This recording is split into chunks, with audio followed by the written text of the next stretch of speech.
Students, तो कैसे हो आप लोग। माई सेल्फ प्रसन्नता मेहरोत्रा और आज मैं क्लास लेने वाली हूँ आपकी ना जी ना। आज मैं आपके एक नॉर्मल रेगुलर क्लास की तरह यहाँ पे एक टॉपिक लेके नहीं आई हूँ, यहाँ पे कोई टॉपिक नहीं पढ़ाने वाली हूँ।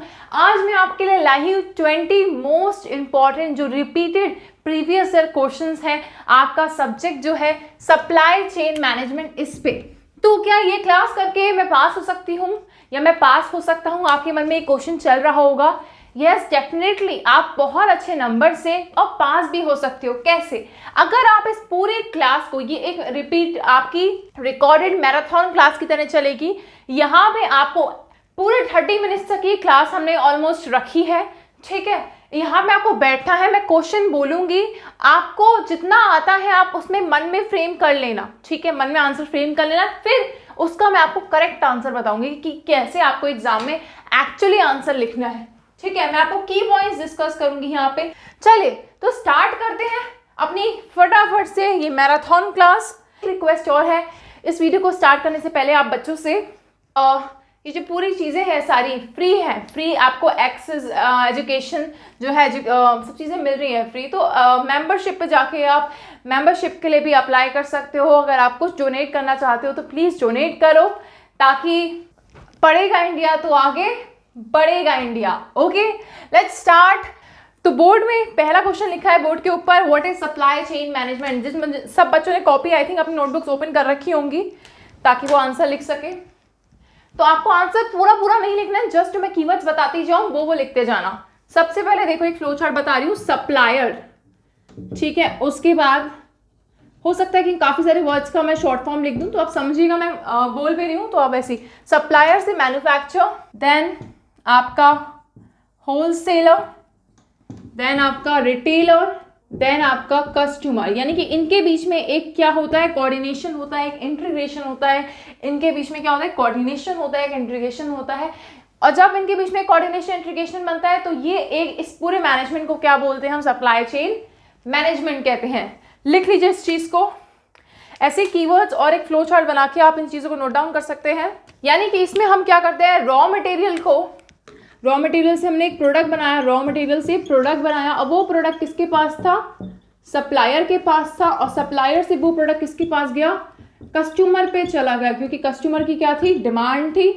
तो इस तरीके से आप इस आंसर को फ्रेम आउट कर सकते हो। प्लस आप इसका फ्लो चार्ट भी बनाओगे एग्जाम में। अच्छा, इसको अब आप बोलोगे मैम इसको लेंथ कैसे दें, यानी कि इस आंसर को थोड़ा सा लॉन्ग कैसे लिखे, तो आप एक्सप्लेन कर सकते हो। यहाँ पे सप्लाई चेन मैनेजमेंट की बुक में आपको डेफिनेशंस दे रखी होंगी। देखो एग्जामिनर चाहता है कि 1 से 2 डेफिनेशन आपको बुक की याद हो। मैंने आपको बोला कि मैं बुकिश लैंग्वेज यूज नहीं करती हूँ तो मैं लिख नहीं रही हूँ, लेकिन ये बुक से आप खुद से जो भी आपको जिस भी ऑथर की डेफिनेशन ईजी लगे आप उठा लेना हो, या 1 से 2 डेफिनेशन आप एज इट इज उसको लिखना पड़ता है, ठीक है। तो उसको याद कर लेना। अगर आप थोड़ा सा मेमोराइज करने की कोशिश करोगे तो ईजी हो जाएगा आपको। बाकी इस पर एक सेपरेट वीडियो में मैं आपको ला दूंगी कि कौन कौन सी डेफिनेशन ईजी है। जैसे कोई वर्ड है, जैसे सप्लाई चेन मैनेजमेंट का एग्जाम्पल ले लो, या पुश एंड पुल है, इसकी कोई डेफिनेशन अगर किसी ऑथर ने दे रखी है वो ईजी है और आप खुद से सर्च नहीं कर पा रहे हो तो इसकी मैं एक शॉर्ट वीडियो लाके आपको प्रोवाइड कर दूंगी 1-2 दिन में। मगर अभी आपको कैसे आंसर फ्रेम करना है, कैसे लिखना है, आई होप आपको समझ आ रही होगी ये चीज़। एंड अगर समझ आ रही है, जिन भी बच्चों ने लाइक नहीं करा है प्लीज़ क्लास को लाइक कीजिए। कमेंट सेक्शन में अगर कोई भी दिक्कत हो तो प्लीज़ बताइएगा, लेकिन एक चीज़ का ध्यान रखिएगा, मैं जेन्युइन कमेंट्स ही रीड करती हूँ। काफ़ी फालतू के कमेंट्स भी बच्चे करते हैं एंड मुझे कहने में अच्छा नहीं लगता है, but there so many student जिनको टीचर्स की रिस्पेक्ट नहीं करनी आती है। आज की जनरेशन में काफ़ी सारे बच्चे ऐसे भी हैं और काफ़ी बच्चे ऐसे भी हैं जो गुरु को गुरु का दर्जा देते हैं और गुरु को गुरु की तरह ही मानते हैं, ठीक है। तो उन बच्चों के लिए एक कहीं ना कहीं वो है, इस जनरेशन में काफ़ी सारी चीज़ें अजीबोगरीब भी हो रही हैं, लेकिन हमें वैसा नहीं बनना है, उन बच्चों की तरह नहीं बनना है जिनको टीचर्स की रिस्पेक्ट करनी नहीं आती है, ठीक है। यहाँ जो टीचर होता है वो आपसे ऑफकोर्स बड़ा ही होगा उम्र में, उसको आपसे ज़्यादा ही एक्सपीरियंस होगा, इसलिए वो यहाँ खड़े होकर आपको पढ़ा रहा है। चलिए वापस से अपने आंसर पे आ जाते हैं। सप्लायर से मैन्युफैक्चरर, फिर wholesaler, then retailer, then customer, ठीक है। अब उसके बाद हम क्या लिख सकते हैं, अगर आप ऐसे सोचो कि सप्लाई चेन मैनेजमेंट क्या है, तो सप्लाई चेन मैनेजमेंट सप्लायर को मैन्युफैक्चरर से कनेक्ट करता है, मैन्युफैक्चरर को होलसेलर से कनेक्ट करता है, होलसेलर को रिटेलर से, एंड फिर उसको कस्टमर से। अब आप पे क्या, आप कर क्या सकते हो, आप बता सकते हो हर सबके फंक्शन की। सप्लायर का काम क्या होता है, सप्लायर का काम क्या होता है, रॉ मटेरियल्स को प्रोक्योर करना, ठीक है। उसके बाद मैन्युफैक्चर को प्रोवाइड करना सप्लायर का काम होता है। मैन्युफैक्चर का काम क्या होता है, उस रॉ मटेरियल से प्रोडक्ट को बनाना। उसके बाद होलसेलर का काम क्या होता है, भाई सारे जो प्रोडक्ट्स आ चुके हैं, अब होलसेलर के बाद तो वेराइटी ऑफ प्रोडक्ट्स होते हैं।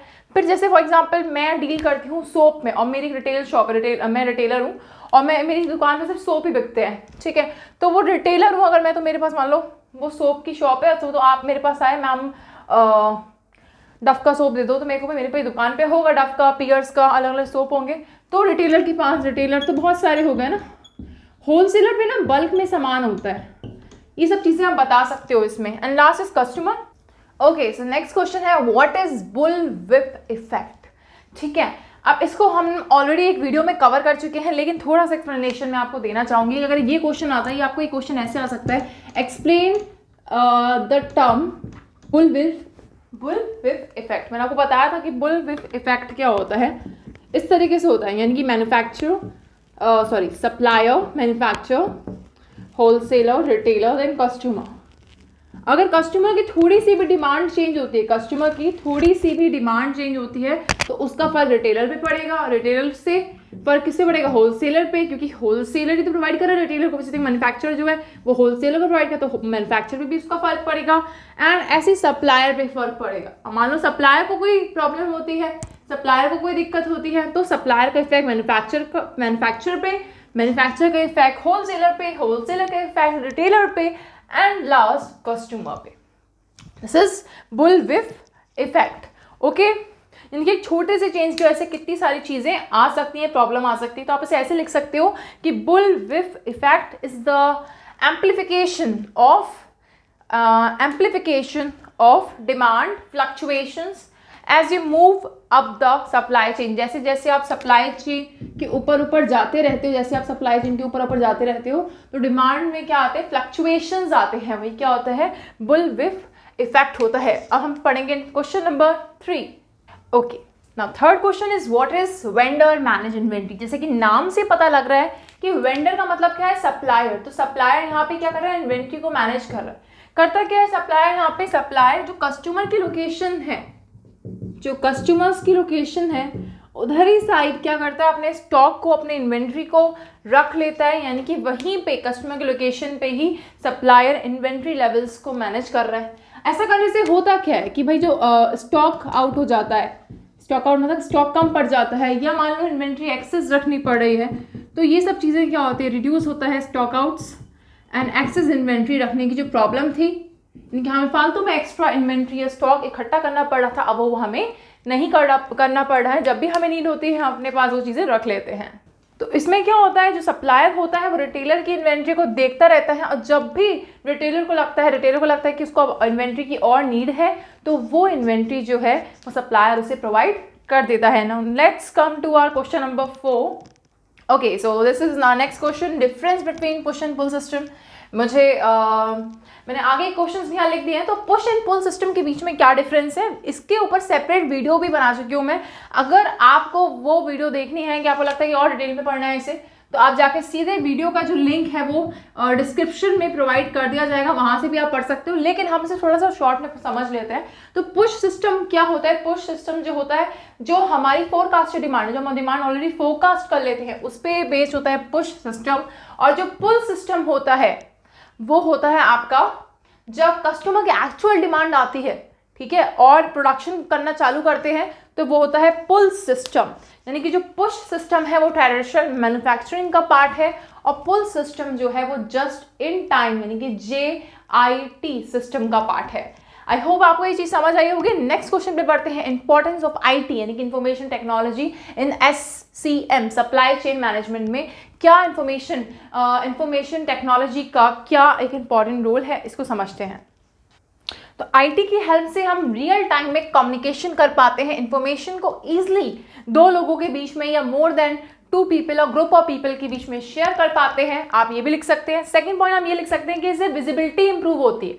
विजिबिलिटी मीन्स हम निगाह रख पाते हो चीज़ों पे कि क्या कौन सी चीज़ जो है वो कब कैसे कौन सी चीज़ें जा रही हैं, जैसे कि अगर थ्रू एयर सप्लाई हो रही हैं चीज़ें तो हमें पता रहता है वो चीज़, ओके।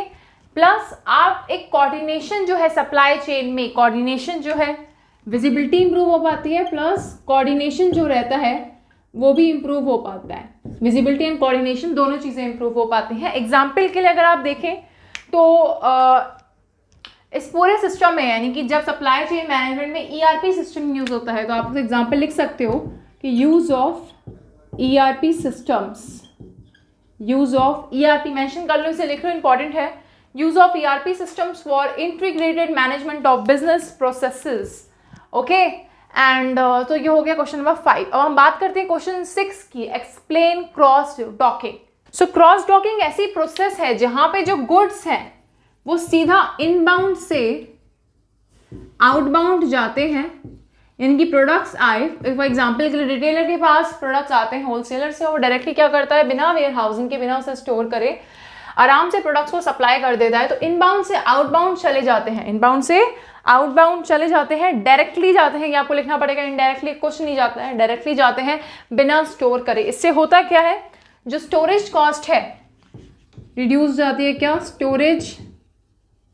स्टोरेज कॉस्ट रिड्यूस हो जाती है, ये इसका बेनिफिट है, ठीक है। जैसे मैं पॉइंट्स आपको की पॉइंट्स लिखवा रही हूँ तो इसमें आपको थोड़ा सा डिटेल में एग्जाम में लिखना है, ठीक है। हैंडलिंग कॉस्ट जो है वो रिड्यूस हो जाती है, reduce handling cost, okay. Example है, रिटेलर वाला एग्जाम्पल लिख सकते हो। नेक्स्ट क्वेश्चन पे बात करते हैं, define TCO, total cost of ownership, ये क्या होता है इसके बारे में बात करते हैं। टीसीओ का एक बड़ा प्यारा एग्जाम्पल है, फॉर एग्जाम्पल आप एक कार लेके आते हो या कोई भी आपके घर में जो भी व्हीकल है, कार है, बाइक है, स्कूटी है, आपने घर पे नोटिस करी होगी, आप खुद भी जनरली मैं बॉयज़ की यहाँ पे बात कर रही हूँ, अगर आप जनरली कार है आप पे, स्कूटी है, या आप पे कोई भी यहाँ पे कोई भी व्हीकल की स्पेशली हम बात करते हैं, या कोई भी ऐसे इलेक्ट्रॉनिक आइटम, तो आप सोचो कि भाई जब आपने उसे खरीदा था तो मान लो उसका प्राइस किसी चीज़ का 25,000 तक का था, लेकिन आगे जाके आपको उसमें कुछ दिक्कतें आने लगी तो उसमें लगी मेंटेनेंस कॉस्ट, क्या लगी, मेंटेनेंस कॉस्ट, तो वो उसमें एडअप हो जाएंगे। उसके बाद मान लो आपको यूज़ ही नहीं करनी है तो कुछ उसकी डिस्पोजेबल कॉस्ट बन गई होगी।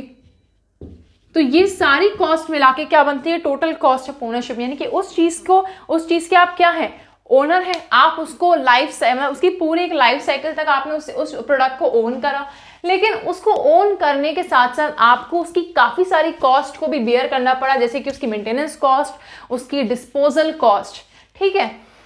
तो ये होती है total cost of ownership, okay okay. So the question is significance of demand forecasting and SCM, okay. Significance या इंपॉर्टेंस क्या है, डिमांड फोरकास्टिंग क्यों जरूरी होती है सप्लाई चेन मैनेजमेंट में। आप ऐसे समझो, सबसे पहला पॉइंट आप ये लिखना कि कस्टमर की डिमांड को जानना बहुत जरूरी है। कस्टमर की डिमांड पता है तभी तो हमें पता लगेगा प्रोडक्शन प्लानिंग कितनी करनी है, इन्वेंट्री कैसे मेंटेन करनी है। तो ये सारे पॉइंट्स आप इसमें लिख सकते हो।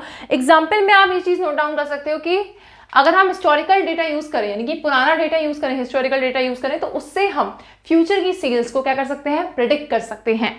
Now move to our next question. ये इजी सा क्वेश्चन है जो कि एग्जाम में पूछ लिया जाता है। अच्छे सारे प्रीवियस ईयर क्वेश्चन है जो बार बार रिपीटली पूछे जाते हैं, तो इनको अच्छे से याद करना, अच्छे से प्रिपेयर कर लेना, अच्छे से कीवर्ड्स, इनके की पॉइंट जो भी लिखवा रहे हो प्लीज नोट डाउन करते रहना।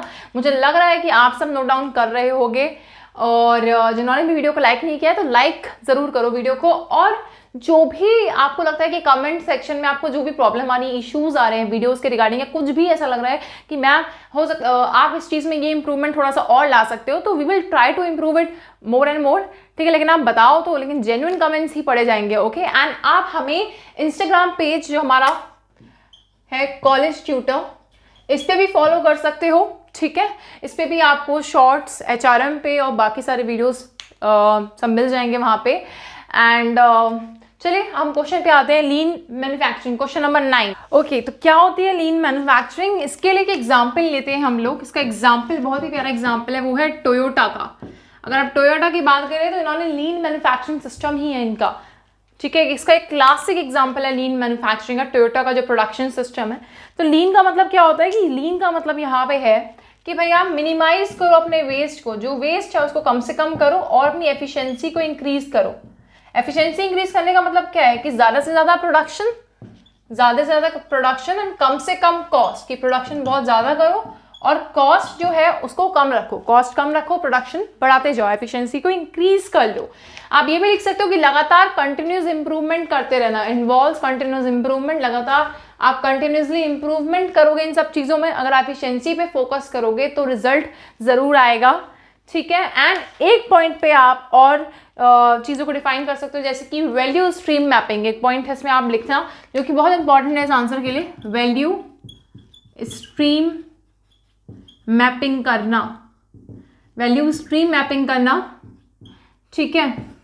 इसको ज़्यादा डिफाइन करने की नीड नहीं है, लेकिन आप इस चीज़ को मेंशन कर सकते हो। प्लस अगर आपकी बुक में इससे रिलेटेड फ्लो चार्ट है तो उसको भी आप ड्रॉ कर सकते हो, वरना अगर आपको फ्लो चार्ट नहीं मिलता है तो आप गूगल पे भी अगर डालोगे ना कि लीन मैन्युफैक्चरिंग से रिलेटेड फ्लो चार्ट, तो गूगल भी आपको प्रोवाइड कर देगा, काफ़ी सारे फ्लो चार्ट्स आ जाएंगे उस पर, जो भी आपको सुटेबल लगता है वो भी आप एग्जाम में जाकर ड्रॉ कर सकते हो। अब हम मूव करते हैं नेक्स्ट क्वेश्चन की तरफ। इंपॉर्टेंस ऑफ, हमारे ऑलमोस्ट 50% क्वेश्चन यहाँ पे कंप्लीट होने वाले हैं। Importance of risk management in SCM, supply chain management. I hope आप लोग बोर नहीं हो रहे होगे, क्योंकि मैं चीज़ों को बहुत ही कंसाइज वे में, शॉर्ट तरीके से, इंपॉर्टेंट तरीके से बता रही हूँ कि जितना एग्जाम से रिलेटेड या एग्जाम में आएगा उतना ही हमें पढ़ने की एग्जाम से पहले नीड है, ठीक है। तो इस वीडियो को वो भी बच्चे देख सकते हैं जिनकी तैयारी पूरी है और उनको चाहिए कि भाई उन्हें एनालाइज करना है चीज़ों को कि भाई उन्होंने कितनी तैयारी एक्चुअल में कर ली है, क्या उन्होंने अच्छे से प्रीवियस ईयर क्वेश्चन देख लिए, नहीं देखे हैं तो आप इस वीडियो को आराम से देखो बैठ के और नोट डाउन कर लो इंपॉर्टेंट पॉइंट। तो next question is importance of risk management in SCM, यानी कि सप्लाई चेन मैनेजमेंट में क्या इंपॉर्टेंस है, रिस्क मैनेज करना क्यों इंपॉर्टेंट है। देखो रिस्क मैनेज करना क्यों इंपॉर्टेंट है, देखो सप्लाई चेन में कभी भी किसी के संग भी प्रॉब्लम आ सकती है, स्पेशली विद द सप्लायर, जहां से सप्लाई चेन शुरू होती है, supplier, manufacturer, wholesaler, retailer and then customer, ठीक है। अब मैन्युफैक्चरर को अब दिक्कत आएगी जब सप्लायर के संग दिक्कत आएगी, तो मैन्युफैक्चरर को भी क्या करना पड़ता है, सप्लायर भी कभी कभी एक्स्ट्रा रखने पड़ते हैं, ऑल्टरनेटिव सप्लायर्स रखने पड़ते हैं। क्यों, मान लो कभी सप्लायर के संग कोई प्रॉब्लम, सप्लायर के संग बैंकरप्सी आ गई है ना, ये कर्जे में डूब गया है ना, या दिवालिया निकल गया इसका, या आप ऐसे कह सकते हो कोई नेशनल डिजास्टर आ गया, ठीक है, कोई जियोपॉलिटिकल इशू आ गया, तब ऐसे में क्या होता है, दिक्कत आ सकती है। तो रिस्क को मैनेज करना बहुत इंपॉर्टेंट है, okay. And last, sorry not last, 11th question, 50% हमारे यहाँ पे क्वेश्चन कंप्लीट हो जाती है। हम बात करते हैं 11th क्वेश्चन की, रोल ऑफ सस्टेनेबिलिटी। ये बहुत इंपॉर्टेंट क्वेश्चन है, role of sustainability in supply chain management. Sustainability का क्या रोल है सप्लाई चेन मैनेजमेंट के, सप्लाई चेन मैनेजमेंट में। तो इसमें आप क्या लिख सकते हो, अगर आप कॉमर्स बैकग्राउंड से हो या आप लोगों के पास बिजनेस स्टडीज थी, आप 11th 12th में आपका कॉमर्स स्ट्रीम थी और आपने बिजनेस स्टडी सब्जेक्ट था या एंटरप्रेन्योरशिप इस तरीके से कोई सब्जेक्ट था, तो उसमें आपने एक चीज़ पढ़ी होगी सस्टेनेबिलिटी, यानी कि इसका कॉन्सेप्ट कहीं ना कहीं आपने पढ़ा होगा, sustainable management, sustainable development, sustainable development क्या होता है आपने पता है ना, सस्टेनेबल डेवलपमेंट क्या होता है कि खुद को भी डेवलप करना, प्लस फ्यूचर में जो नीड्स हैं, फ्यूचर में जनरेशन है उसकी जो ज़रूरतें हैं कि वो भी उनको सेक्रीफाइस ना करना पड़े, तो कुछ अच्छे से चीज़ें यूज़ करना, जैसे कि वाटर एक बहुत ही आपका क्या है इम्पॉर्टेंट एक रिसोर्स है आपको जो नेचर ने प्रोवाइड किया है, तो इसको बहुत अच्छे से यूज़ करना ताकि फ्यूचर जनरेशन में भी उनको भी ये चीज़ मिल पाए, उनको इस चीज़ के लिए प्रॉब्लम ना फेस करनी पड़े। तो यहाँ पे हम इस टॉपिक से रिलेटेड, हम इस टॉपिक में क्या पढ़ना चाहते हैं, sustainability in supply chain management का मतलब यहाँ पे ये है कि आपको यहाँ पे कुछ पॉइंट्स लिखने हैं। अब वो पॉइंट्स क्या लिखने हैं कि भाई सप्लायर का क्या रोल हो सकता है सस्टेनेबिलिटी में, ठीक है, कस्टमर का क्या रोल हो सकता है कि भाई आप इको फ्रेंडली आइटम्स यूज करो, इको फ्रेंडली प्रोडक्ट्स बनाओ ताकि एनवायरमेंटल डिग्रेडेशन ना हो, एनवायरमेंट में प्रॉब्लम ना हो, ठीक है, आप फॉरेस्टेशन करो। और आप इसमें चीज़ें नोट डाउन कर सकते हो, जैसे कि एक बिजनेसमैन का एक क्या रहता है, एक उसका अपना एक सोशल रिस्पॉन्सिबिलिटी जो रहती है ना, सोशल रिस्पॉन्सिबिलिटी बिजनेसमैन की, तो यहाँ पे आप सोशल रिस्पॉन्सिबिलिटीज भी डिस्कस कर सकते हो ऑफ बिजनेस मैन या of business towards the society. तो उस पर यही आंसर लिखा जाएगा। और ठीक है, तो कुछ एग्जाम्पल के लिए मैं आपको बताती हूँ। एग्जाम्पल जैसे मैंने आपको बताया कि इको फ्रेंडली पैकेजिंग मटेरियल आप यूज कर सकते हो, है ना। इन सब चीज़ों से क्या होगा, एक रिस्पॉन्सिबल सोर्सिंग, रिस्पॉन्सिबल तरीके से चीज़ें जाएंगी कि लगेगा कि हाँ आप रिस्पॉन्सिबल हो, कि आप जो भी चीज़ें बना रहे हो उससे एनवायरनमेंट को कोई भी हार्म नहीं हो रहा है, और जिससे क्या होगा, एनवायरमेंटल इम्पैक्ट, जो एनवायरमेंट में जो खराब इम्पैक्ट है वो भी रिड्यूस होगा। Okay, so next question is difference between 3PL and 4PL। तो पहले तो मैं एक एग्जाम्पल बता देती हूँ। 3PL का एग्जाम्पल बहुत ही इंपॉर्टेंट एग्जाम्पल है या फेमस एग्जाम्पल है वो है अमेजॉन फुलफिलमेंट। एंड 4PL का एक एग्जाम्पल है कंपनी लाइक यूपीएस, ठीक है, कंपनी लाइक यूपीएस। अब 3PL को हम कैसे बोलेंगे, ये है थर्ड पार्टी लॉजिस्टिक प्रोवाइडर, जिनका काम क्या होता है, ये लॉजिस्टिक फंक्शन को क्या करते हैं, हैंडल करते हैं। लेकिन अब मैनेज और इंटीग्रेशन का काम किसके पास होता है, फोर्थ पार्टी लॉजिस्टिक्स प्रोवाइडर के पास होता है। आई होप आपको ये समझ आया होगा।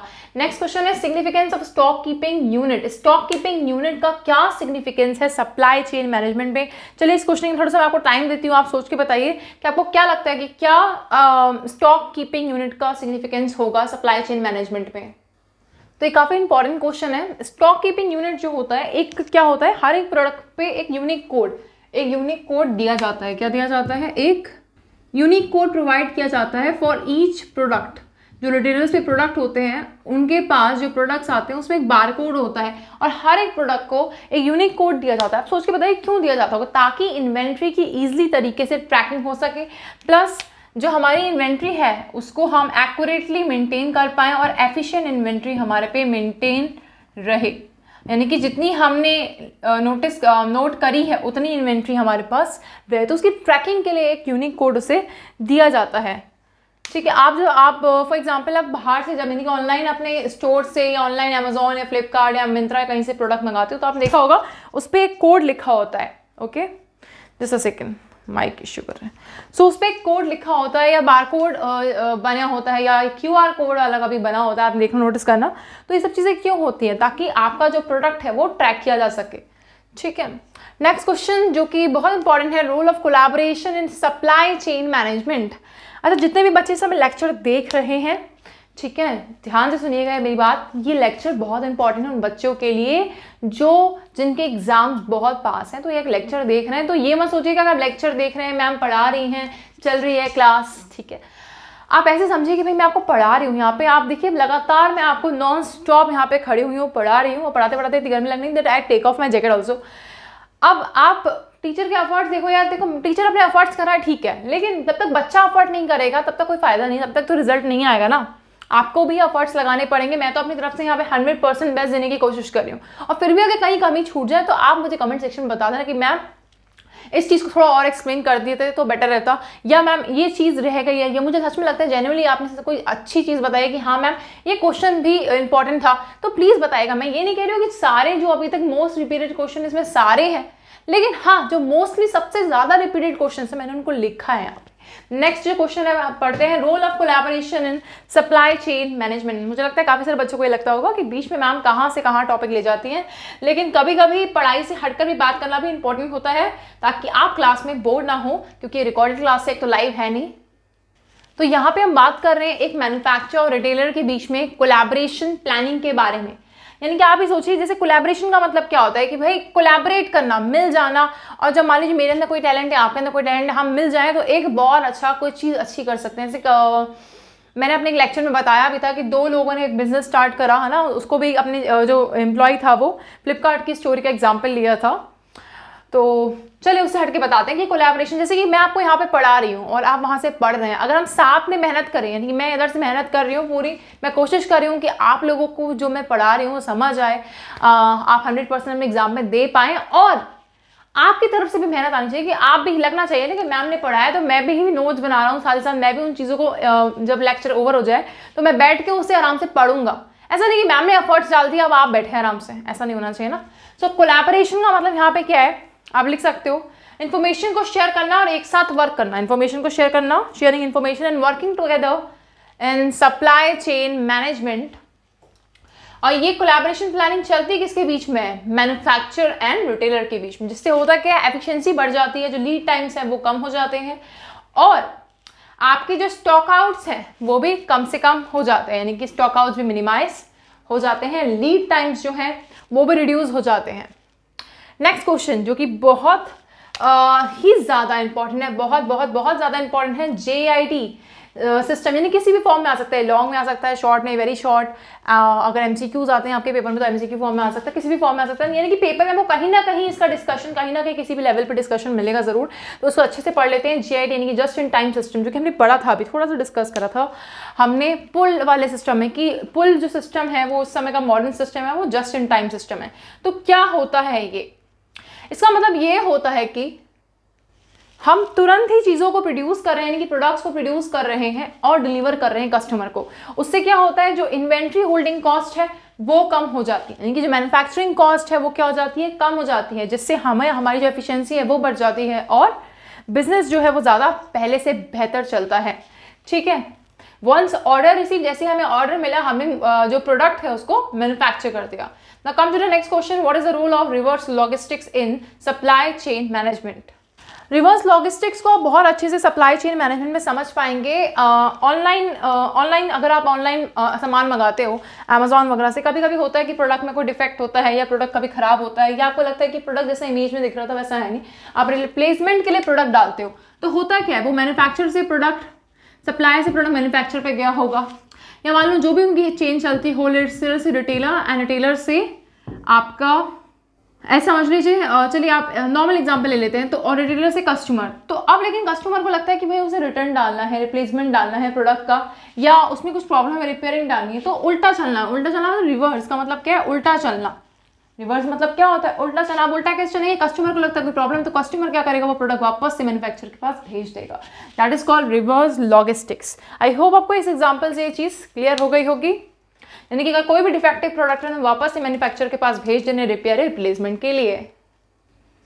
देखो ये बहुत ही जैसे आज हम चीज़ें अगर आप ऑनलाइन ऑर्डर्स करते हो तो आप इन दो क्वेश्चंस को बहुत अच्छे से समझ पाओगे। ये वाला जो क्वेश्चन है रिवर्स लॉजिस्टिक्स, जो कि आप समझ गए होंगे, जो ऑनलाइन ऑर्डर करते हैं उनको ये चीज़ थोड़ी थोड़ी क्लियर हो गई होगी, और मुझे लगता है पूरी क्लियर हो गई होगी। और नेक्स्ट क्वेश्चन है concept of order fulfilment in supply chain management. ऐसे आप समझो कि जब आप ऑर्डर को क्या करते हो, आप ऑर्डर प्लेस करते हो, अमेजोन पे आपने लगाया कि ऑर्डर आता है ना, ऑर्डर प्लेस थैंक यू, इस तरीके से लिख के आता है अगर आप ऑर्डर प्लेस करते हो, या अभी तक नहीं किया है तो आज करके देखना। कोई अगर आपको कोई यूजफुल प्रोडक्ट है तो मंगा के देखो भाई ऑनलाइन, ठीक है, बढ़िया रहता है। मैं तो मोस्टली अमेजोन, मिंत्रा वगैरह यूज़ करती हूँ। Myntra use for clothes and all, and Amazon पे आप डेली यूज़ आइटम्स भी मंगा सकते हो, बहुत अच्छा रहता है। मतलब जो डेली लाइफ में यूज़ आइटम्स हैं, मतलब यूज़ करने वाले आइटम्स हैं, आप उनको अमेजोन से मंगा सकते हो, ठीक है। तो ऑर्डर फुलफिलमेंट क्या होता है कि जब आपने ऑर्डर प्लेस करा, अब ऑर्डर प्लेस तो कर दिया, अब ऑर्डर की डिलीवरी तो अभी हुई नहीं है, तो ऑर्डर प्लेस करने से लेके ऑर्डर की डिलीवरी तक, ऑर्डर फुलफिलमेंट का मतलब है कि जो ऑर्डर प्लेस करा है और डिलीवरी तक, टू डिलीवरी, यानी जब तक आपके घर में वो डिलीवरी एजेंट ना आ जाए टिंग टोंग, तब तक का ये पूरा प्रोसेस जो है, जैसे कि अमेजोन का ऑर्डर फुलफिलमेंट सेंटर्स जो हैं वो इसी पे वर्क करते हैं। ऑर्डर फुलफिलमेंट सेंटर अमेजोन का है, ठीक है। तो ऑर्डर प्लेस करने से लेकर डिलीवरी तक का जो टाइम है वो ही ये क्या कहलाता है, ऑर्डर फुलफिलमेंट कहलाता है। यानी कि इसमें ऑर्डर क्या होगा, पहले तो आपने प्लेस करा, फिर ऑर्डर पिक होगा, पैक होगा, फिर उसकी शिपिंग हो जाएगी। 18th क्वेश्चन, यानी कि लास्ट 3 क्वेश्चंस आपके रह गए हैं। इस क्वेश्चन को लिखने से पहले आपको समझने की जरूरत है कि ग्लोबलाइजेशन क्या है। ग्लोबलाइजेशन का मतलब क्या है कि हम एक्सचेंज कर रहे हैं गुड्स को, सर्विसेज को, इंफॉर्मेशन को, है ना, टेक्नोलॉजी को शेयर कर रहे हैं, और अक्रॉस नेशनल बाउंड्रीज क्रॉस करके इन सब चीज़ों में इन्वॉल्व हो रहे हैं।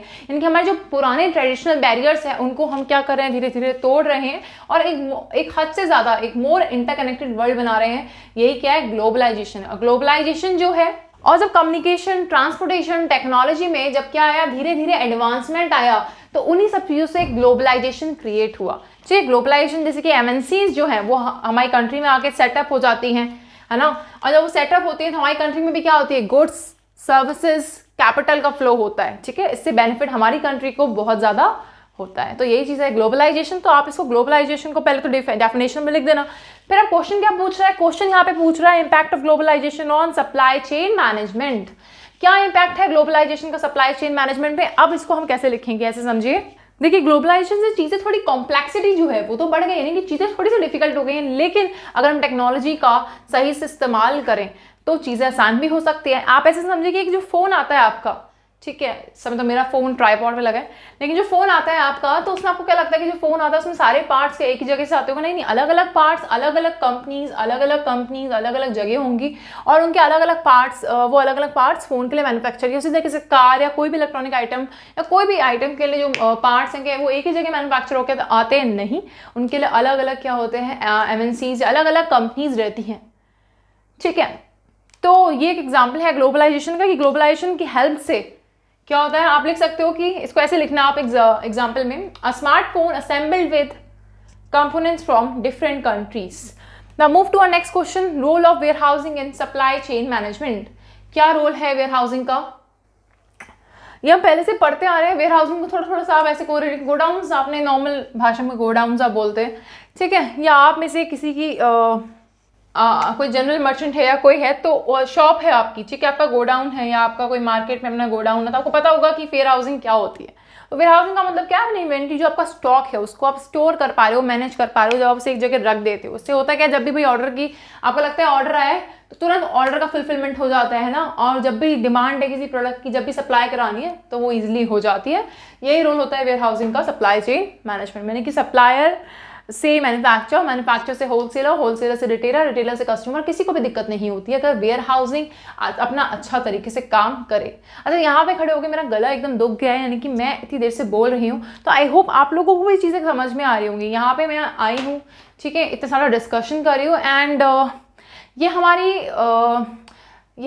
मतलब मेरी तरफ से ये चैनल पे आपके लिए एक तरीके से बहुत ही प्यारी बोनस वीडियो है। यानी कि bonus video in the sense, ये क्या है आपके लिए, बोनस वीडियो है। एग्जाम से पहले आपको ये कंटेंट मिल रहा है, ठीक है, तो इसका थोड़ा सा मान रखिएगा, ठीक है, पढ़िएगा, और अपने फ्रेंड्स लोगों के संग भी शेयर करा करो, क्योंकि इन्फॉर्मेशन शेयर करने से ही इन्फॉर्मेशन बढ़ती है, ठीक है। काफ़ी सारे लोगों को ऐसा भी सोचना होता है कि भाई इन्फॉर्मेशन क्यों शेयर करें, अगर वो चीज़ हमारे पास है, हमें पता है, तो हम दूसरों को क्यों बताएं।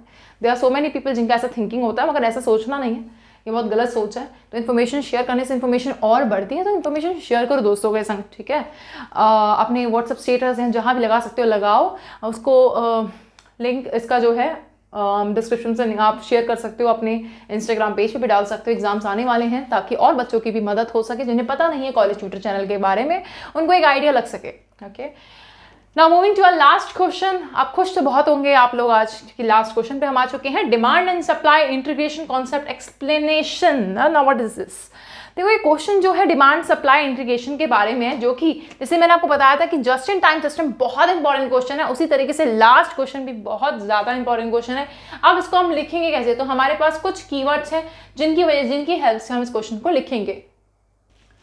तो इसको एक एग्जाम्पल की तरफ समझते हैं, तो माइंड करने की जरूरत नहीं है, लेकिन मान लीजिए अगर आप एक आइसक्रीम वाले अंकल हैं, आइसक्रीम वाली मैम है, ठीक है, आप आइसक्रीम सेल आउट कर रहे हो, ठीक है, चलिए खुद को मत मानिए कि मान लीजिए आपका खुद का स्टोर है आइसक्रीम का, ठीक है, आपने वहाँ पे आइसक्रीम लगा रखी है। काफ़ी बच्चे ऑफेंड हो सकते हैं कि भाई मैम आपने आइसक्रीम वाली या आइसक्रीम वाले अंकल की बना दिया। मैं एग्जाम्पल लेने के लिए कह रही हूँ, चलिए मैं खुद को ही मान लेती हूँ अगर आप लोग खुद को नहीं मानते हैं, ठीक है। ओके, सो मान लेते हैं कि भाई हम आइसक्रीम वाले अंकल है, आइसक्रीम वाली मैम है, ठीक है, आइसक्रीम वाली मैडम है, ठीक है। अभी क्या है, जैसे बहुत ज़्यादा हीट है, गर्मियाँ हैं, बहुत ज़्यादा गर्मियाँ, स्कॉचिंग हीट है, तो क्या लोगों की क्या डिमांड होगी? वो आइसक्रीम खाना पसंद करेंगे कि नहीं खाएंगे, या वो कुछ गरम गरम कॉफ़ी पियेंगे गर्मियों में जाके, क्या प्रेफर करेंगे? और अभी विंटर्स चल रहे हैं, ठीक है, तो लोगों की क्या डिमांड होगी? हॉट कॉफ़ी, ठीक है, या हॉट टी, या कुछ भी, चाय कॉफ़ी, है ना, not cold coffee. Cold coffee आप गर्मियों में पी सकते हो, लेकिन हम एग्जाम्पल ले रहे हैं आइसक्रीम का, तो जैसी डिमांड है उसी तरीके से सप्लाई रखनी पड़ती है, जैसी डिमांड है उसी तरीके से सप्लाई रखनी पड़ती है, तभी तो हो पाता है डिमांड सप्लाई इंटीग्रेशन। ये बहुत सिंपल सा कॉन्सेप्ट है, और इसका फ्लो चार्ट अगर आपको मिल पाता है तो इसको जरूर ड्रॉ कर लेना, इसका फ्लो चार्ट बना के आना इसके संग, अगर ये क्वेश्चन एग्जाम में आता है आपके पास, ठीक है। तो और so this is all about 20 most important repeated previous year questions of the subject supply chain management. I hope जो बच्चे मेरे संग पढ़ रहे हैं इस समय, जिन्होंने पढ़ाई लगातार मेरे संग करी है इस समय तक, और अभी तक प्लेलिस्ट की जितने भी वीडियोस हैं सप्लाई चेन मैनेजमेंट के देखे होंगे, उनको एक अच्छा, एक बेटर, एक व्यू मिल गया होगा, एक आइडिया मिल गया होगा किस तरीके से एग्जाम में हमें क्वेश्चन दिए जाएंगे। लैंग्वेज बहुत टफ नहीं आती, लैंग्वेज ईजी ही आती। जैसे कि ये लास्ट वाला क्वेश्चन देख लो, demand supply integration concept explain. अब मैंने ऐसे लिख दिया इसको, अब कैसे आएगा एग्जाम में ये क्वेश्चन? आपको ऐसे लिख के आएगा, explain the concept of demand supply integration, और what do understand by demand supply integration, ठीक है। लैंग्वेज बहुत सिंपल सी रहती है, समझने का आपको ना क्वेश्चन पढ़ना है, क्वेश्चन में पढ़ के explain what do understand bye, इसको एलिमिनेट करना है, क्वेश्चन पूछ क्या, डिमांड सप्लाई इंटीग्रेशन, ये कीवर्ड है, यानी इसके बारे में लिखना है, अभी क्या है, इसकी क्या इंपॉर्टेंस है, इसका एग्जाम्पल, इसका फ्लो चार्ट, आंसर कंप्लीट। 3-4 चीज़ों में आपने आंसर कंप्लीट कर दिया। तो आई होप अगर आपको चीज़ें समझ आ रही होंगी तो लाइक का बटन प्रेस कर दो यार, और सब्सक्राइब करो कॉलेज ट्यूटर चैनल को इसी तरीके से और भी अच्छी वीडियोस के लिए। एंड प्लस एक और बात सुनते हुए जाओ आप लोग, जिनको जाने की बहुत जल्दी है वो जा सकते हैं, लेकिन जिनको एक्चुअली सुननी है बात वो सुन के जाना, मैं क्या बता रही हूँ। फाइनेंशियल मैनेजमेंट की भी इसी तरीके से एक प्लेलिस्ट आने वाली है, इसी तरीके से एक वीडियो आने वाली है जिसमें मैं आपको फिर से फाइनेंशियल मैनेजमेंट के 12 से 15 क्वेश्चन है, मोस्ट इंपॉर्टेंट 12 to 15 क्वेश्चन। तो आपको होगी मैम इसके, मैं बोलूँगी कि इससे बाहर से पेपर नहीं बनेगा, उसके अंदर से ही पेपर आएगा। 12 to 15 मोस्ट इंपॉर्टेंट, इसका मतलब ये नहीं कि मुझे पेपर पता है, इसका मतलब ये है कि मुझे पता है कि अभी तक क्या प्रीवियस ईयर का पैटर्न चल रहा है, किस तरीके से यूनिवर्सिटीज पेपर बना रही हैं, किस तरीके से पेपर आ रहे हैं। तो उस चीज़ का आइडिया लेके मैं वो आपको 12 से 15 क्वेश्चन फाइनेंशियल मैनेजमेंट सब्जेक्ट के ऊपर लेके आऊँगी, ठीक है। तो उसके लिए भी रेडी है ना, वो भी आपको 2 से 3 दिन में मिल जाएंगी। जिनके भी एग्जाम आ रहे हैं, best of luck for your exam students, और तैयारी करते रहो, खुश रहो, मस्त रहो, पढ़ते रहो, आगे बढ़ते रहो। Take care, bye bye.